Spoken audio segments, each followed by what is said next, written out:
The entire estate was silent in the dark hills of Scottsdale, Arizona. Every light was off. Every hallway was still. The kind of silence that only existed in houses too big for the people who lived in them. Min-Jun Kang could not sleep. He had not slept properly in 4 nights. A deal with a rival family in San Francisco had gone sideways earlier that week, and the details kept circling through his mind like vultures. Numbers, names, leverage points, countermoves. His brain would not shut off no matter how many times he turned over in his bed and stared at the ceiling. So he did what he always did when the insomnia hit. He got up, pulled on a plain black t-shirt, and walked barefoot through the marble corridors of his mansion toward the kitchen. A glass of water. Maybe that would settle him. But he stopped halfway down the east wing staircase. He heard something. It was faint at first. So faint it could have been the wind pushing against the estate windows or the house settling in the cool desert night. But Min-Jun had survived in his world by trusting his instincts and his ears. He had learned a long time ago that the sounds most people ignored were usually the ones that mattered most. He stood completely still on the staircase and listened harder. It was crying. Someone in his house was crying at midnight. Not soft sniffling. Not the quiet kind that a person could swallow back down. This was the kind of crying a person only did when they believed with absolute certainty that no one in the world could hear them. Deep, broken, body-shaking sobs that came from somewhere near the back of the first floor. Min-Jun followed the sound.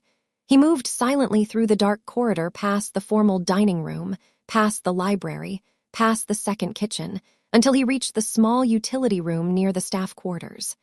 The door was slightly open. A sliver of pale light leaked out from inside. He pushed the door open. And there, sitting on the cold tile floor with her knees pulled tight to her chest, still wearing her gray maid's uniform even though her shift had ended hours ago, was Laura. Laura Whitfield, 26 years old, his live-in housekeeper for the past 5 months.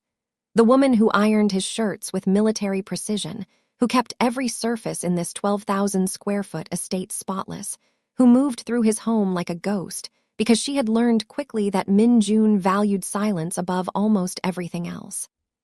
She was sitting on that cold floor, clutching a crumpled piece of paper in one hand and her phone in the other, and she was crying so hard her entire body was trembling. The moment she saw him standing in the doorway, her eyes went wide with absolute terror. She scrambled to her feet, nearly slipping on the tile, wiping her face frantically with the back of her hand. "I am so sorry, Mr. Kang. I am so sorry. It will not happen again. I will be quiet. I am sorry." The apologies tumbled out of her like she had rehearsed them for exactly this moment. She was already backing toward the wall, her shoulders hunched, her chin tucked, her whole body folding inward like she was trying to make herself small enough to disappear, like she expected to be fired on the spot. Min-Jun did not say anything for a long moment. He just looked at her. This was a man who ran a multi-million-dollar empire, a man who sat across from dangerous people in rooms where one wrong word could start a war. He had trained himself to read people the way other men read newspapers. Body language, micro-expressions, the distance between what someone said and what their hands were doing while they said it. He could spot a lie from across a conference table before the liar even finished the sentence. And right now, what he read on Laura Whitfield's face was not embarrassment. It was not the awkwardness of an employee caught in an unprofessional moment. It was devastation, the kind that came from a place so deep it could not be faked. He looked at the crumpled paper in her hand. He looked at her phone. He looked at the redness around her eyes that told him she had been crying for a very long time, probably long before he heard her. Hours, maybe. He asked her one question, simple, direct, the way he asked everything. "What happened?" Laura shook her head quickly. "It is nothing, Mr. Kang. It is personal. I apologize for disturbing you. I will go to my room." She moved toward the door, but Min-Jun did not step aside. He was not blocking her intentionally, but his presence filled the doorframe completely. He was 6'1", broad-shouldered, with a jawline that looked carved from stone and eyes so dark they seemed to absorb the dim light in the room. He was not a man people said no to. Not because he demanded obedience with words, but because something in his stillness made it clear that the conversation was not over until he decided it was. He asked again, not louder, quieter actually. "What is on that paper?" And something about the way he asked it, something about the fact that in 5 months of working for this man, she had never once heard him lower his voice like that. Something about the unexpected gentleness buried under all that authority made Laura break. She unfolded the crumpled paper with shaking hands and held it out to him. Minjun took it. He read it. His expression did not change. Not a single muscle moved on his face, but something behind his eyes shifted. Something cold moved through him, not cold like cruelty, cold like controlled fury. The paper was a letter from a hospital billing department in Raleigh, North Carolina. It was a final notice of outstanding medical debt. The amount owed was $412,000. The patient listed was not Laura. The patient was a 7-year-old girl named Zoe Whitfield, Laura's daughter. And the diagnosis printed on the billing statement was stage 3 Wilms tumor. Kidney cancer in a 7-year-old. Laura started talking then, and once she started, she could not stop. The words poured out of her like water through a cracked dam. She told Minjun everything. Her daughter Zoe had been diagnosed 14 months ago. What started as complaints about tummy aches turned into a mass on her left kidney. The doctors said it was treatable. They said the survival rates were good. But the treatment was aggressive and expensive, and Laura's insurance from her old hotel housekeeping job covered almost nothing. She told him she had emptied her savings within 2 months. She had maxed out credit cards. She had borrowed from family members who did not have money to lend. She had sold everything she owned that was worth more than $20. And when the debt hit $200,000 and the collection notices started coming, she had made the hardest decision of her life. She had seen the job listing for a live-in housekeeper at a private estate in Scottsdale. The pay was triple what she made at the hotel, room and board included. She did not know the employer was a Korean syndicate leader. She did not know anything about Min Jun Kang's world. She only knew the salary could keep her daughter's chemotherapy going. She had kissed Zoe goodbye in a hospital room in Raleigh, told her she was going on a work trip, and flown to Arizona. That was 5 months ago. "I have been sending every paycheck home," Laura said, her voice raw and scraped hollow from crying. "Every single dollar. I eat the leftover food from your kitchen so I do not have to spend money on groceries. I own 2 sets of clothes outside of this uniform. I have not seen my daughter in 5 months because I cannot afford the flight." She paused, swallowed hard. Then she told him what had broken her tonight. "My mother called me 3 hours ago. She said the hospital is threatening to stop Zoe's chemo treatments because the debt is too large.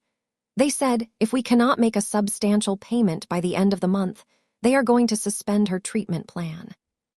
Laura looked at Minjun with eyes that had nothing left to hide. She is 7 years old. She still believes in the tooth fairy, and they are going to stop treating her because I cannot pay fast enough. Minjun stood there holding the paper. The mansion around them was worth $14 million. The watch sitting on his nightstand upstairs cost more than Laura's entire medical debt.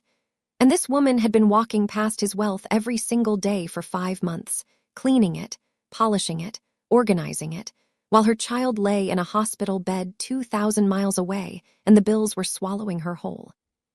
He folded the paper neatly. He handed it back to her.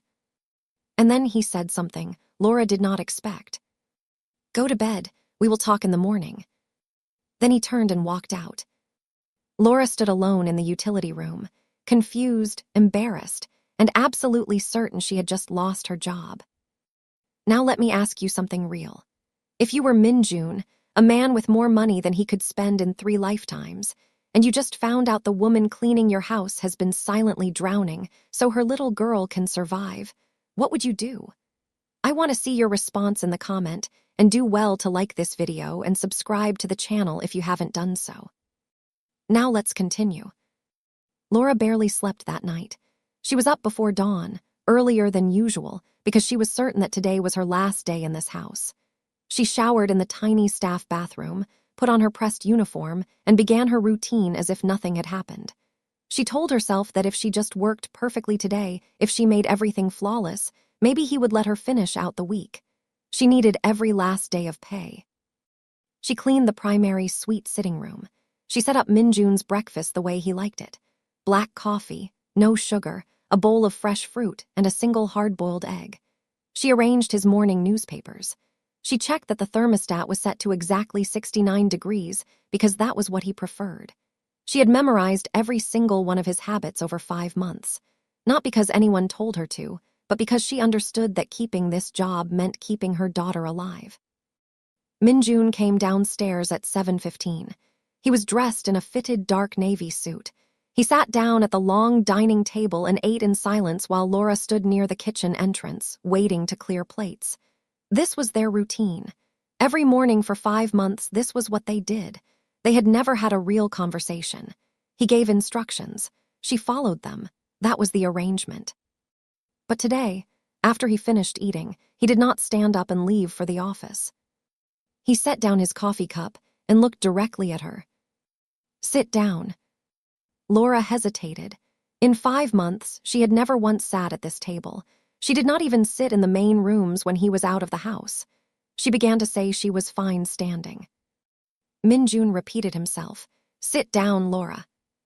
It was the first time he had ever called her by her first name. She sat across from him, her hands clasped tight in her lap, her back perfectly straight, every muscle in her body bracing for the words, "You are terminated."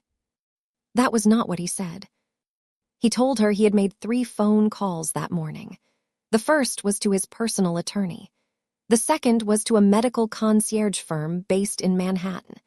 The third was to Duke University Hospital in Durham, North Carolina, which had one of the top pediatric oncology programs in the entire country. Laura stared at him. She did not understand what he was telling her. Minjun explained, and he explained it the same way he explained everything, flat, precise, without decoration. He was going to pay off the $412,000 medical debt in full. Today, he was going to have Zoe transferred from the hospital in Raleigh to Duke, which was less than 30 minutes away, where she would be treated by one of the best pediatric cancer specialists in the United States. And he was going to cover all future treatment costs until Zoe was cancer-free. Laura's mouth opened, but nothing came out. He was not finished. He told her she would fly to North Carolina that weekend to see her daughter. His private plane would take her. She would have 5 days. When she returned, her position at the estate would be exactly the same. Nothing about her job would change. Laura started shaking. She did not cry this time. She was too stunned to cry. The words he was saying did not make sense. They were arranged in an order her brain refused to process because things like this did not happen to people like her. People like her did not get rescued. People like her just kept drowning until they went under. "Why?" she whispered. "Why would you do this? I am nobody to you. I am your maid." Minjun looked at her for a long moment. Then he said something that was not sentimental, not warm, not poetic. He said it in the same measured tone he used to discuss business. No child should lose their life because of a billing department. He stood up, buttoned his suit jacket, and walked out of the dining room. Laura sat at that table alone for a very long time. And for the first time in 14 months, the tears that fell down her cheeks were not from despair. To understand why Laura Whitfield was the kind of woman who would move 2,000 miles from her sick daughter and sleep in a staff room the size of a closet, you had to understand where she came from. She grew up in Greensboro, North Carolina, working-class neighborhood. Small house with a yard her mother kept neat even when they could barely afford the water bill. Her father left when Laura was 11. Just walked out one Saturday morning and never came back. No note, no explanation. Her mother, Denise, never spoke about him again. She just picked up extra shifts at the assisted living facility where she worked as a nursing assistant and kept going. Denise raised Laura and her younger brother, Wesley, on a salary that should not have been enough for one person, let alone 3. But Denise was the kind of woman who could stretch $1 so thin you could see through it. She kept food on the table, clothes on their backs, and a roof over their heads through sheer force of will and a stubbornness that bordered on supernatural. Laura got pregnant at 19. The father was a man named Curtis Webb. He was charming and unreliable and full of promises that dissolved like sugar in rain. When Laura told him about the baby, Curtis said all the right things. He said he would be there. He said they would figure it out together. He said he loved her. He was gone within 3 months, moved to Atlanta, changed his phone number, vanished like smoke.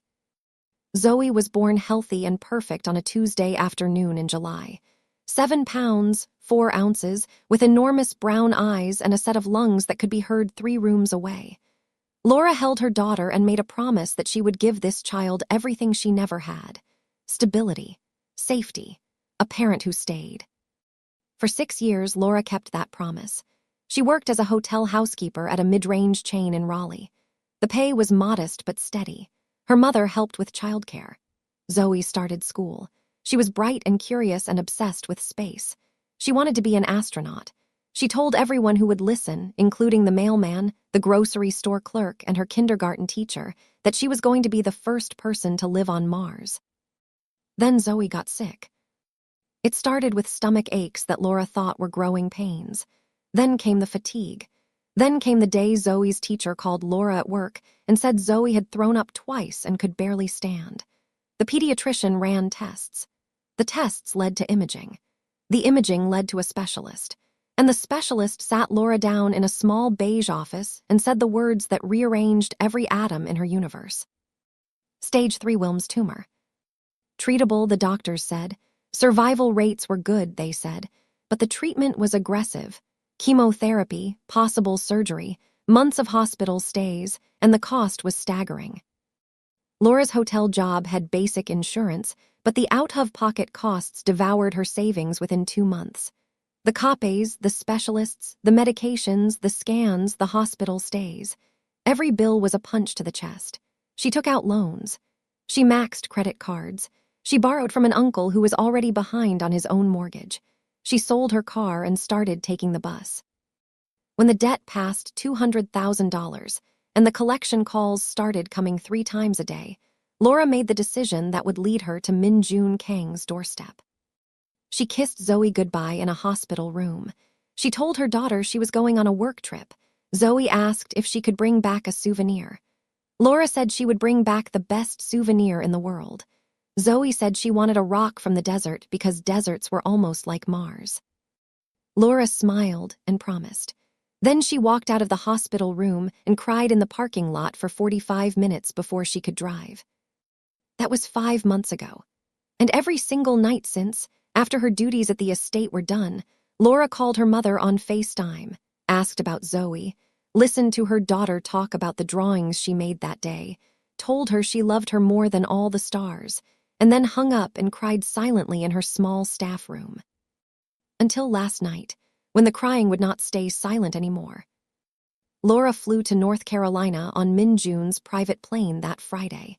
She had never been on a private plane before. She had never even been in first class.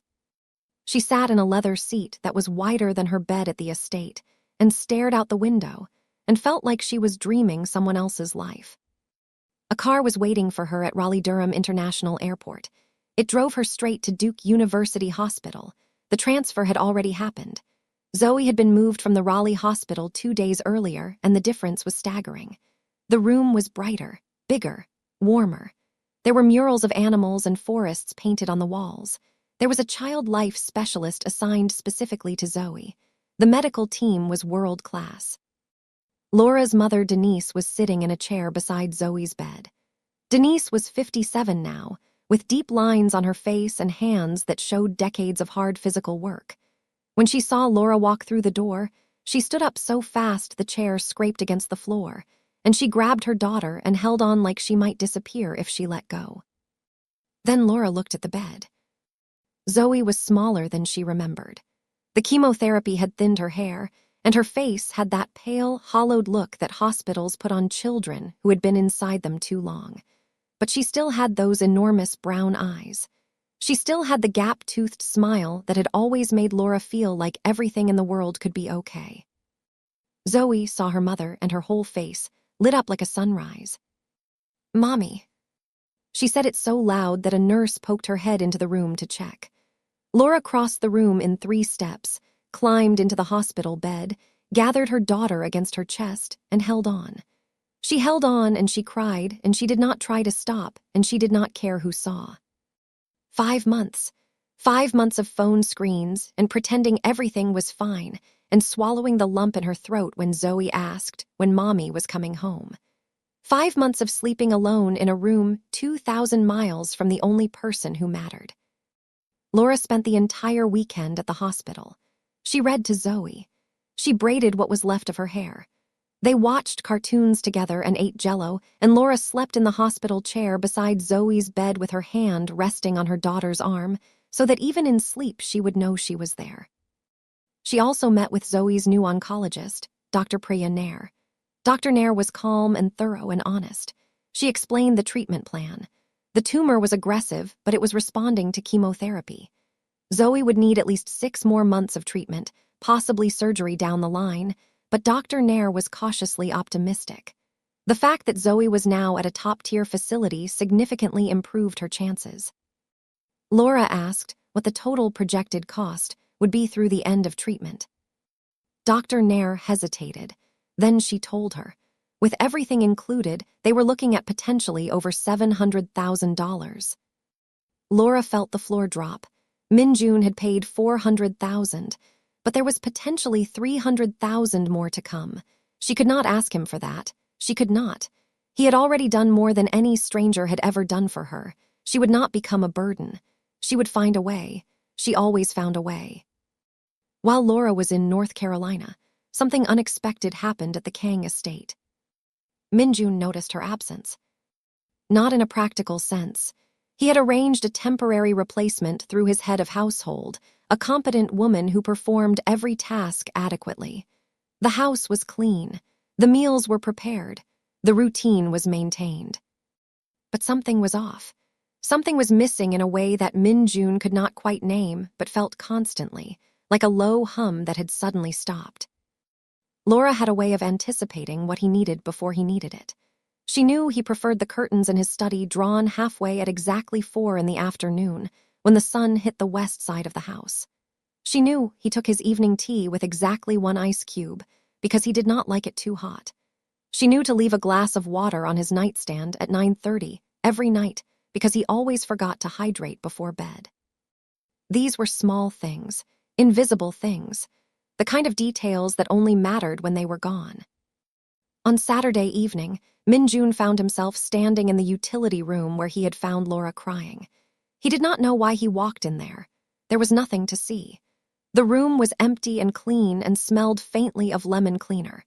But he stood there for a moment, his hands in his pockets, and something turned over inside his chest that he did not have a name for. He left the room and told himself it meant nothing. Laura returned to the estate on Sunday night. She was quieter than before, but there was something different in her eyes.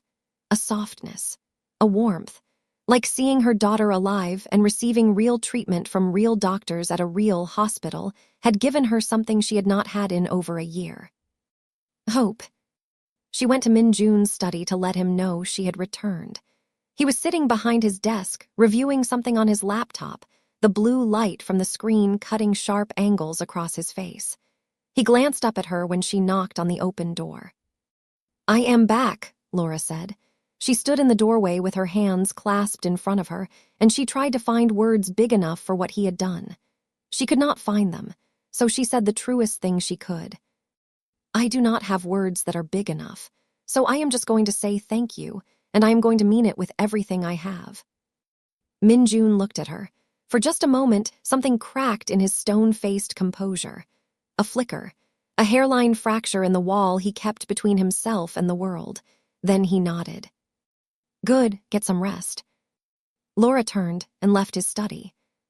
But she did not see what happened after she left.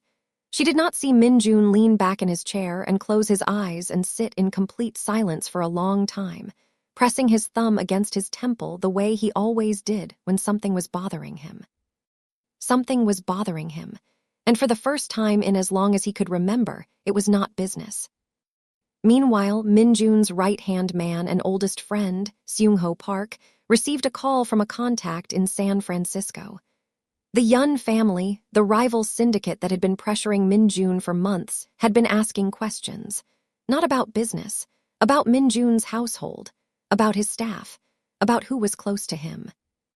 Seung-ho hung up the phone and stared at the wall for a long time. This was not good. Something shifted between Minjun and Laura over the weeks that followed. It did not happen in one dramatic moment. It happened slowly, almost invisibly, the way a crack spreads through glass. It started with small changes in routine. Minjun began staying home more often in the evenings instead of going to his operations office downtown. He started eating dinner at the estate. When Laura served his meals, he began asking her to stay for a moment. He would ask about Zoe. How was the treatment going? What did the doctors say this week? Was she eating? Was she sleeping through the night? Laura was cautious at first. She answered politely and briefly. She was still his employee. She knew the boundaries. But Minjun kept asking, and his questions were not surface-level small talk. He asked specific things: white blood cell counts, medication names, side effects. He tracked her daughter's medical progress with the same precision he used to manage his business operations. Laura realized that he was actually listening, not performing interest, not making polite conversation to fill silence. This man genuinely cared about whether a 7-year-old girl he had never met was getting better. One evening, Minjun was in his study and Laura brought his tea. He was on the phone, speaking rapid Korean, and his voice had that hard edge she had learned to recognize as trouble. She set the tea down and turned to leave, but he held up one finger. Wait. He finished the call, set the phone down, and rubbed the bridge of his nose. He looked tired. For the first time since she had known him, Minjun Kang looked genuinely exhausted. She asked if he was okay. The words left her mouth before she could stop them. She had never asked him a personal question before. She braced for the shutdown. He did not shut her down. He told her the situation with the rival family in San Francisco was escalating. He did not give details, but the fact that he said it at all told Laura something important. He needed to say it out loud to someone who was not calculating angles or measuring loyalty. Laura did something instinctive. She sat in the chair across from his desk, the same way he had told her to sit at the dining table weeks ago. She did not offer advice. She did not try to fix anything. She was just present. They sat in silence for 10 minutes. Then Minjun looked at her and said, very quietly, "Thank you." It was the first time he had ever thanked her for anything. Over the following days, their conversations grew longer and more personal. Minjun learned that Laura used to paint before Zoe got sick. Watercolors, mostly. She had given it up because art supplies cost money and every dollar had to go to treatment. Laura learned that Minjun had lost his mother when he was 15. Stomach cancer. She had been sick for 2 years, and during those 2 years, Minjun's father, a cold and powerful man, refused to let anyone in the family show weakness. Grief was weakness. Tears were weakness. When Minjun's mother died, his father made him stand at her funeral without shedding a single tear while he watched like it was a test. Minjun passed the test. He did not cry. He locked his grief in a vault inside his chest, and he never opened it again. When Laura heard this, something clicked into place. His reaction to Zoe's situation. His immediate, almost mechanical decision to pay the medical bills. It was not charity. It was personal. He had watched his own mother die of cancer and could do nothing because his father would not allow it. Now he was a man with unlimited resources, and a child was sick, and he refused to stand by and do nothing. Not again. This realization changed how Laura saw him completely. He was not a cold, detached employer. He was a man who had been forbidden to grieve at 15 years old and had spent every year since then building walls so high that no one could see the boy still standing behind them. One night, Laura was in the staff kitchen on FaceTime with Zoe. It was a good day. Zoe was laughing and holding up a drawing she had made, a purple spaceship flying past Saturn. Minjun walked through the kitchen and stopped when he heard the small, bright voice coming from Laura's phone. Laura instinctively angled the screen away, but Zoe had already spotted movement. "Mommy, who is that?" Laura hesitated. Min-jun looked at her. Then he did something that stunned her completely. He stepped into the frame. He looked at the phone. Zoe stared at him with wide, curious eyes. "Hello," Min-jun said. Zoe tilted her head. "Are you Mommy's friend?" A beat of silence. Then Min-jun said, "Yes." Zoe grinned that gap-toothed grin. "You look serious. You should smile more." And Min-jun, the man who controlled one of the most powerful Korean syndicates on the West Coast, who had not smiled in front of another human being in longer than he could remember, felt the corner of his mouth twitch upward. Laura watched this happen, and something inside her chest broke wide open. What Laura felt growing between them terrified her. She told herself every night that it could not happen. He was her employer. He was a crime boss. She was a housekeeper from Greensboro, North Carolina, with maxed-out credit cards and a child in the hospital. This was not a world she belonged in, and whatever was building between them would destroy her if she let it. But she could not stop it, because Min-jun was not what she had expected. Under the discipline and the stone-cold composure and the emotional armor, there was a man who had paid $500,000 to save a child he had never met. A man who said hello to a 7-year-old on FaceTime. A man who sat in silence with his housekeeper because her presence gave him a peace he could not find anywhere else in his life. Min-jun was fighting the same battle on his side and losing it badly. He had never allowed anyone close enough to matter. In his world, closeness was a vulnerability, and vulnerability was a weapon other people used against you. He knew this better than anyone alive. But Laura was already close. She had been close for weeks, and he had not seen it coming because she had gotten close not through strategy or seduction, but through pure, quiet, stubborn kindness. Late one night, a file marked urgent landed on Min-jun's desk from Seung-ho. It was an intelligence report from their contacts in San Francisco. The Yun family had identified Laura. They knew her name. They knew she worked in Min-jun's household. And they knew about Zoe. Min-jun read the report. His jaw tightened. His hand gripped the edge of his desk so hard the wood creaked under his fingers. Someone had been feeding the Yun's information from inside his organization. There was a traitor in his circle, and they had put Laura and her daughter directly in the crosshairs. Min-jun moved fast. By 6 the next morning, he had assembled his inner circle at his private office in downtown Scottsdale. 5 people in the room. Min-jun, Seung-ho, his head of security, Yi-won, his financial officer, Di-hyun, and his logistics coordinator, a sharp Korean-American woman named Hana Cho. Min-jun did not tell them what he knew. Not yet. He watched them instead. He laid out the Yun family situation in general terms and studied their reactions with the cold focus of a man who knew one of them had betrayed him. Afterward, he pulled Seung-ho aside. They set a trap. Different pieces of false information were fed to each member of the inner circle. Then they waited to see which piece surfaced in San Francisco. 3 days later, they had their answer. The false information fed to Di-hyun, the financial officer, was the piece that reached the Yuns. Di-hyun had been selling information for $2 million and the promise of a position in the Yun organization. Min-jun's reaction was terrifying in its calm. He did not rage. He had Di-hyun brought in. He showed him the evidence. Di-hyun broke immediately, sweating and stammering excuses. He said he did not think household information was important. He did not know they would target anyone. Min-jun asked one question. "What exactly did you tell them about the woman in my house?" Di-hyun swallowed hard. He had told them Laura's full name, that she had a daughter in a North Carolina hospital, that Min-jun was personally paying for the child's medical care. The Yuns interpreted this as a personal attachment, a pressure point. Di-hyun was excommunicated, stripped of every asset, every connection, every protection. He was gone within the hour. But the damage was done. That night, Min-jun went to Laura's staff quarters. He had never been to her room before. He knocked. She opened the door in a white t-shirt and sweatpants, her hair wrapped, surprised to see him.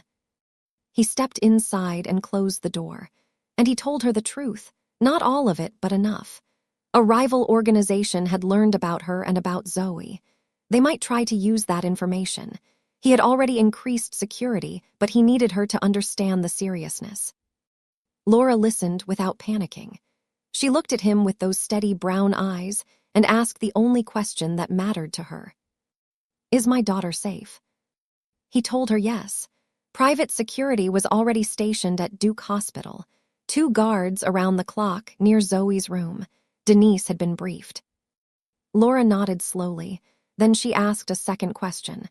"Is this because of me? Because you helped me?" Min-jun did not answer right away. Because the truth was that his enemies had identified Laura as a pressure point, because they correctly saw that she meant something to him. She did mean something to him, and that terrified him more than any rival family ever could.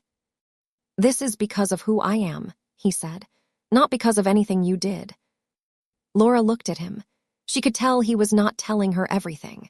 But she could also tell that this man, who could have simply fired her and eliminated the problem, was instead standing in her tiny room at midnight telling her the truth and promising her daughter's safety. She reached out and touched his hand. It was the first time they had ever had physical contact. Her fingers were warm, his were cold. She held on for just a second, then she let go. Min-jun left the room. Neither of them slept that night.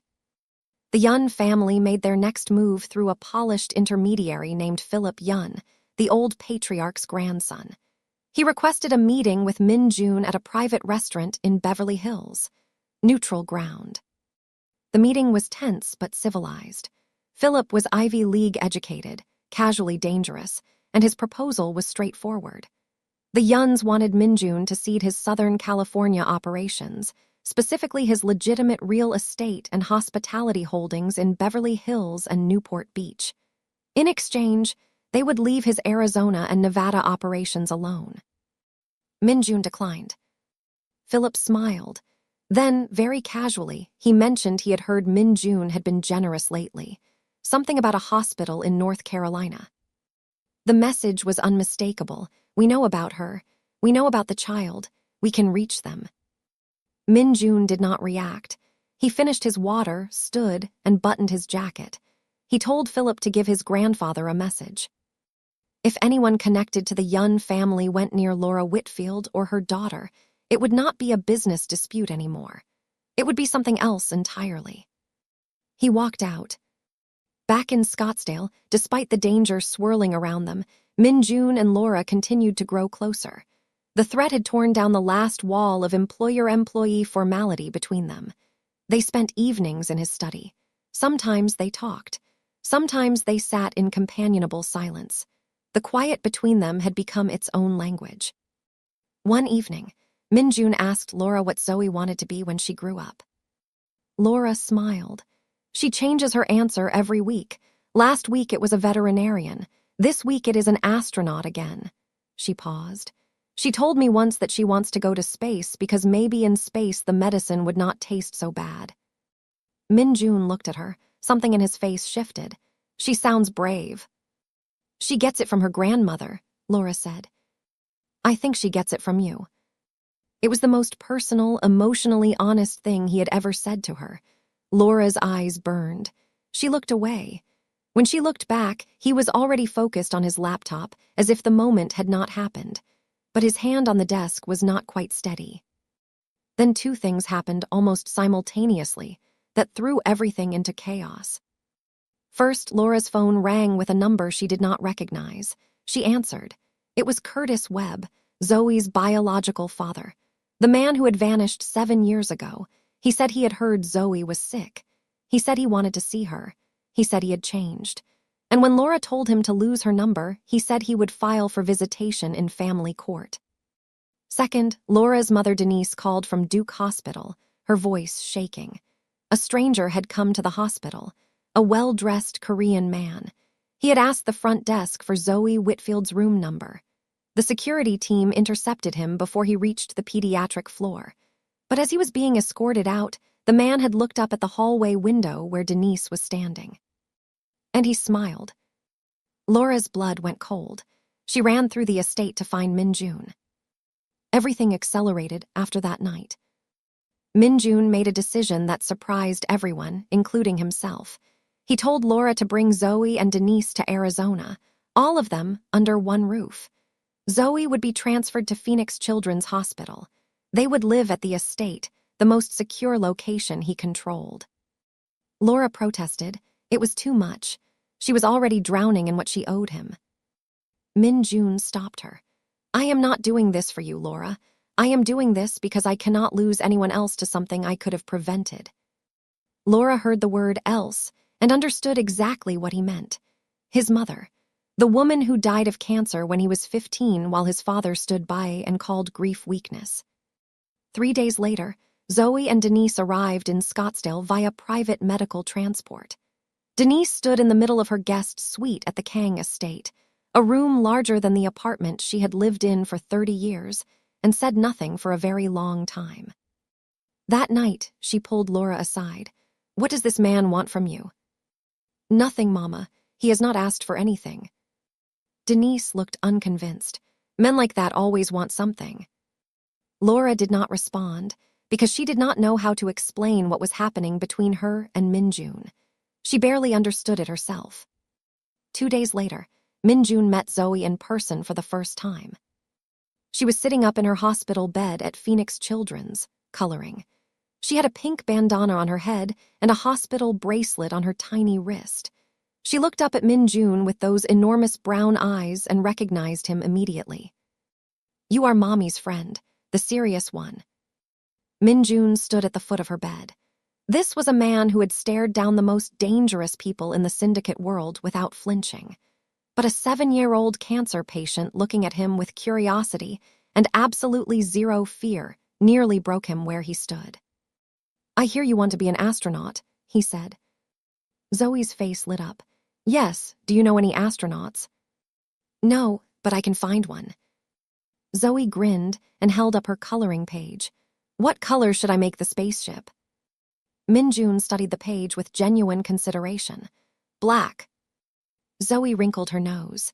That is boring. I am making it purple. Something happened to Minjun in that moment.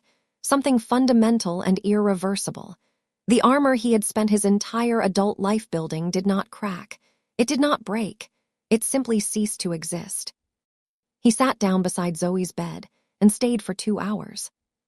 When they left the hospital, Laura was crying quietly in the passenger seat. Not from sadness.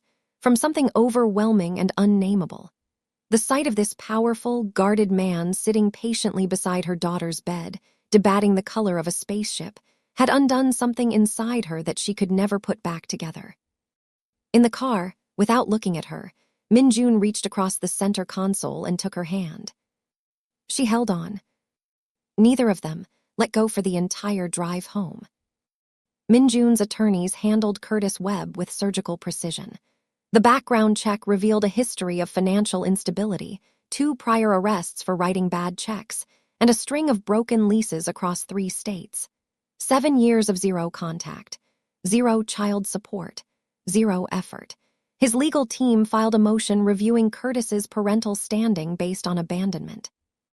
But before that could resolve, the Yun family played their final card. An envelope arrived at the Kang estate, hand-delivered by courier. Addressed to Laura Whitfield. Inside was a dossier compiled by a private investigator the Yuns had hired. The dossier detailed something Laura had never told Minjun, something she had never told anyone. 6 years earlier, when Laura was 20 years old and completely alone with a baby and no money and no help, a man had offered her cash to open credit accounts using falsified income information. Laura, desperate and terrified, did it twice. She used the money to pay rent and buy groceries for Zoe. She never did it again. She was never caught, but the records existed. The dossier included copies of the original applications with her signature.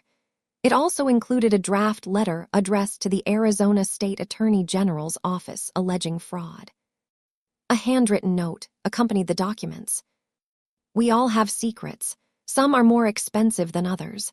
Convince him to take our deal or this goes public, and then it goes to family court where your friend Curtis would love to use it. The Yuns were not just threatening Laura. They were engineering her destruction. If the fraud went public, it would give Curtis ammunition in a custody fight. It could give a judge reason to question her fitness as a mother. It could cost her Zoe. And the cruelest part was that they wanted her to betray the one person who had saved her. They wanted her to use Minjun's feelings against him. Laura read the dossier and threw up in the bathroom. When Minjun returned from a 2-day trip to Newport Beach, where he had been fighting off a coordinated regulatory attack on his business holdings, Laura was waiting for him in his study. She looked like she had not slept in days. Her eyes were swollen. Her hands would not stop shaking. She told him everything. The dossier, Curtis at the hospital, the fraud from 6 years ago, the Yun family's ultimatum, every ugly, terrifying, shameful piece. Then she said the words that took more courage than anything she had ever done. They want me to convince you to give up your business. They said if I do not, they will send this to a prosecutor and to Curtis's lawyers. I could lose my daughter, but I will not betray you. I will not do it.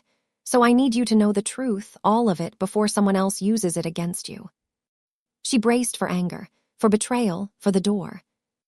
Minjun read the dossier. He read the note. He set both documents on his desk. Then he looked at her with an expression she had never seen before. It was not anger. It was not disappointment. It was something deeper and fiercer and more frightening than either. It was the look of a man who had just been given a reason to end a war. You were 20 years old, he said, alone with a baby, and no one in the world was helping you, and you opened 2 credit accounts to keep your daughter fed. He paused. That is not a crime, that is survival. Laura broke. She had been holding herself together with nothing but willpower and terror for days, and those words shattered every wall she had left. She started crying, not the silent, controlled crying he had found in the utility room that first night. This was open, raw, full-body crying. The sound a person makes when they have been carrying an impossible weight, and someone finally tells them they do not have to carry it alone. Minjun crossed the room. He pulled her against his chest. She pressed her face into his shoulder and sobbed. He wrapped his arms around her and held her. He held her like she was the only thing in the world that mattered. His chin rested against the top of her head, and he did not let go. When she finally pulled back, her face streaked with tears, Minjun cupped her face in both hands. He looked into her eyes. No one is taking your daughter, not Curtis, not the Yuns, not anyone. Do you hear me? Laura nodded. Then Minjun said one more thing, quiet and certain and absolute. I'm going to end this. He picked up his phone. He called Seung-ho. He said 4 words. Call a family meeting. Seung-ho asked which family. All of them. Minjun Kang did not do what his enemies expected. He did not fight in the shadows. He did not retaliate with threats or counterattacks or violence. He did something far more devastating. He called a summit. A full summit of every major Korean syndicate family with territory between San Francisco and Phoenix had not been convened in over a decade. There were 5 families in total, including Minjun's and the Yuns. The summit was held at a private estate in Beverly Hills owned by the Bay family of Seattle, the eldest and most respected family, who served as mediators. Minjun walked in with Seung-ho and Yiwon. Yun Tae-seok, the 70-year-old patriarch, was already seated at the head of the opposing side, flanked by his grandson Philip. The old man looked pleased, like a chess player who believed he was 3 moves from checkmate. He was wrong.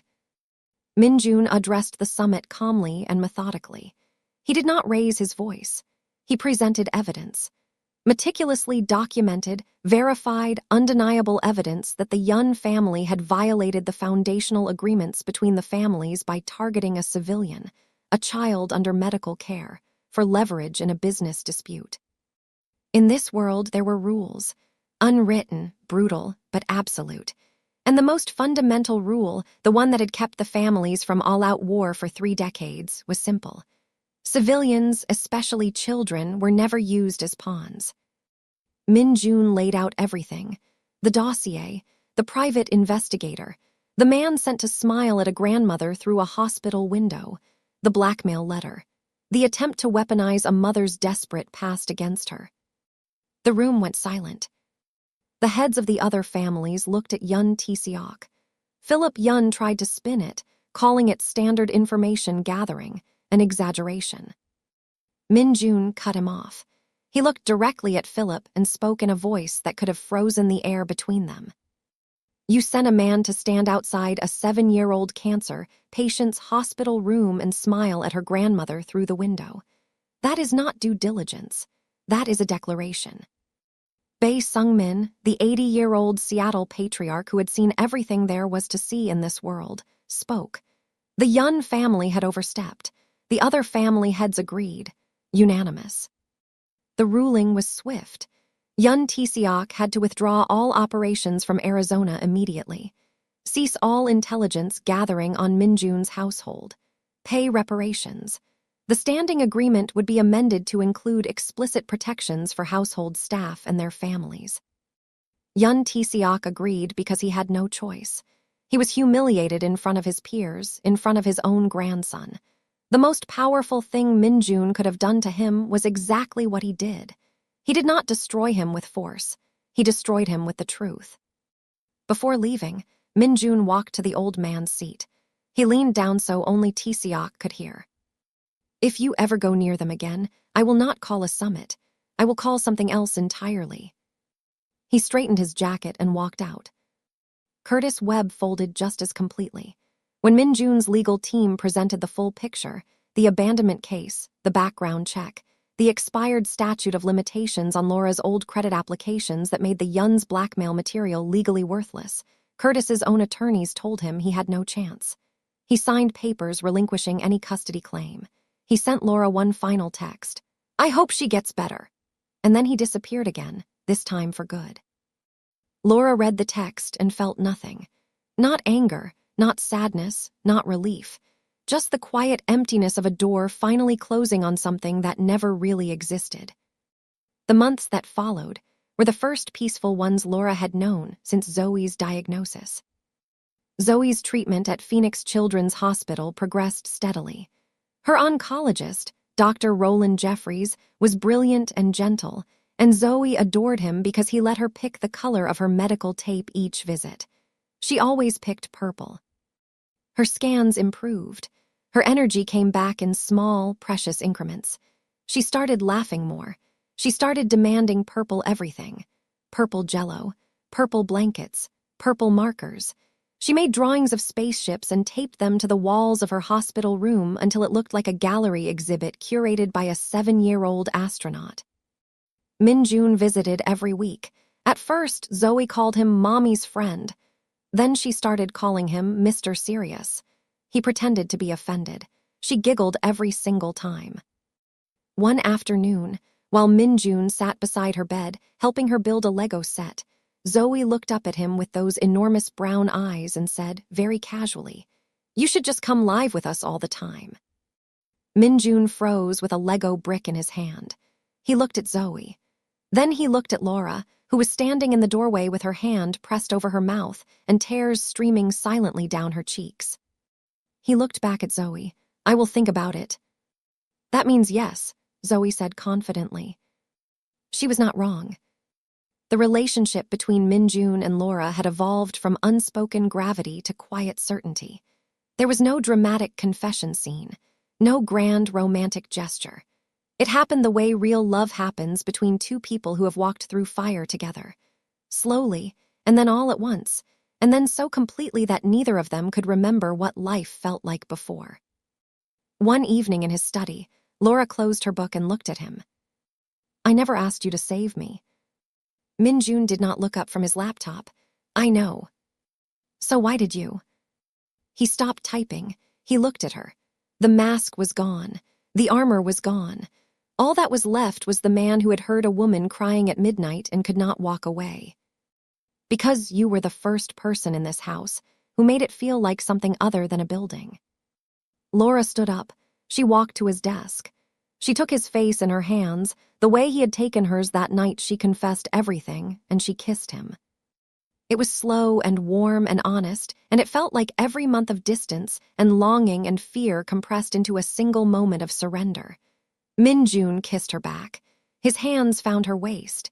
He pulled her close. And for the first time in either of their lives, neither of them was alone. 14 months after Min-jun, Kang found his maid crying on the floor of a utility room at midnight. Zoe Whitfield rang the bell. The bell at Phoenix Children's Hospital, the one they let patients ring when they finish cancer treatment. She rang it with both hands, grinning so wide it looked like her face might split in half. She was 8 years old now. Her hair had grown back in thick, dark curls. She was wearing a purple dress because of course she was. The hallway was full of nurses and doctors and staff who had watched this little girl fight for over a year, and every single one of them was clapping and cheering, and some of them were crying. Laura stood beside her daughter, sobbing and laughing at the same time, her hand on Zoe's shoulder, unable to speak. Denise was there, dabbing her eyes with a handkerchief and saying, "Lord, Lord, Lord," over and over, the way she always did when something was too big for regular words. And Min-jun was in the back of the room. He was wearing a dark suit. His expression was controlled, as always, but his eyes were red. And when Zoe finished ringing the bell and sprinted down the hallway and threw her arms around his waist and screamed, "I did IT, Mr. Serious," he dropped to one knee and held this child like she was his own. Because she was. The adoption paperwork had gone through 3 months earlier. Min-jun had discussed it with Laura first, and with Denise, and even with Zoe herself, who had responded to the question with zero hesitation. "Does this mean I get to call you Dad?" Min-jun said she could call him whatever she wanted. "Okay, Dad, but also still Mr. Serious sometimes." They were a family now. Not the kind that looks perfect in a photograph, but the kind that is forged in hospital rooms and midnight tears and impossible choices, and the stubborn, terrifying decision to love someone even when the whole world is trying to tear you apart. Laura and Min-jun were together. Not married yet, though Denise had opinions about that she shared loudly and often. They lived in the Scottsdale estate, which no longer felt like a building. It felt like a home.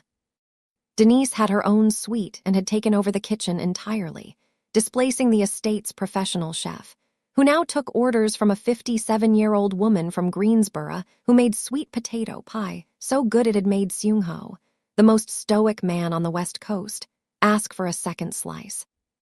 Min-jun's operations had stabilized. The Yun family had retreated permanently. Seung-ho was still by his side, still watchful, still loyal. Hana Cho had stepped into the financial role and was excelling. The organization was strong, but something about the way Min-jun led it had changed. Not softer, not weaker, but with a clarity that came from having something to protect that was worth more than any empire. Laura had started painting again. Min-jun converted one of the estate's unused rooms into a studio for her. The first painting she completed hung in his study. It was a small canvas, done in deep blues and purples of a night sky. In the lower left corner, barely visible unless you were looking for it, there was a tiny spaceship. Zoe had requested the color.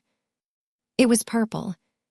Late one night, long after the bell ringing and the celebration and the drive home and the dinner Denise cooked that could have fed 20 people, the estate went quiet. Zoe was asleep in her room down the hall, a room decorated entirely in purple and space-themed everything. Denise was asleep in her suite. Min-jun and Laura were in the study. Laura was curled against him on the leather sofa. His arm was around her. The house was dark except for the single lamp on his desk, casting warm light across the room. Laura said, quietly, "Do you remember the night you found me crying on that floor?" "Yes." "What would have happened if you had not come downstairs?" Min-jun was quiet for a long time. Then he said, "I would have come downstairs eventually. I always do." "Why?" He looked at her, and this time, finally, he smiled. A real, full, unguarded smile. The kind of smile Zoe had been trying to get out of him since the day she called him the serious one. "Because the house was too quiet without you." Laura pressed her face into his chest and closed her eyes. Min-jun held her. The estate was still. The Arizona desert stretched out beyond the windows, vast and dark and ancient, and the sky above it was enormous and black and filled with more stars than either of them could count. Somewhere down the hall, an 8-year-old cancer survivor slept peacefully in a purple room, dreaming of spaceships and astronauts and Mars, and a future she now got to have because a man heard crying at midnight and made the only choice that mattered. He chose not to walk away,